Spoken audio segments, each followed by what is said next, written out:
Isang bahay sa Quezon City ang nanakawan ng mahigit 200,000 pisong halaga ng mga alahas habang nasa bakasyon ang may-ari nito. Aminado sa krimen ang naarestong suspect. May unang balita si James Agustin. Ayan na, bumaba siya ng bukas ilaw.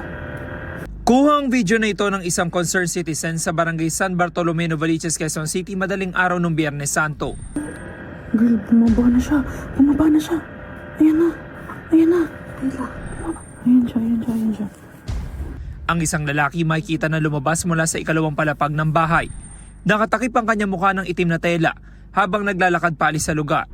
Ayon sa pulisya, agad na nai-report sa 911 ang insidente ng akyat bahay. Ilang oras lang, hinanap ng mga patrollers natin, may nakita rin nakita nila yung taong nasa video. Nung nilapitan nila, sunubukan pa tumakas ng suspect, pero inabutan naman ng mga pulis natin at agad na inaresto. Arestado ang 33 anyos sa suspect na napag-alamang residente ng Cainta, Rizal at dumayo lang sa Quezon City. Base sa imbestigasyon, nasa bakasyon ng may-ari ng bahay na mangyari ang krimen.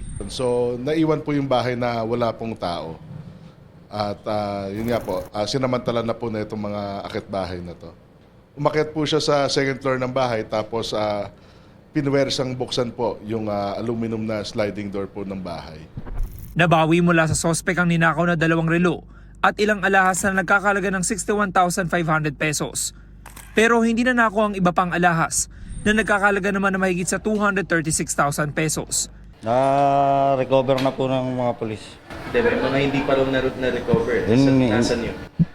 Wala po akong masasabi dyan. Ba't mo nagawa yun? Pangangailangan. Sa record ng pulisya, taong 2006 nang maaresto ang suspect dahil din sa pagnanakaw. Minor de edad pa siya noon. Ngayon maharap siya sa reklamong robbery.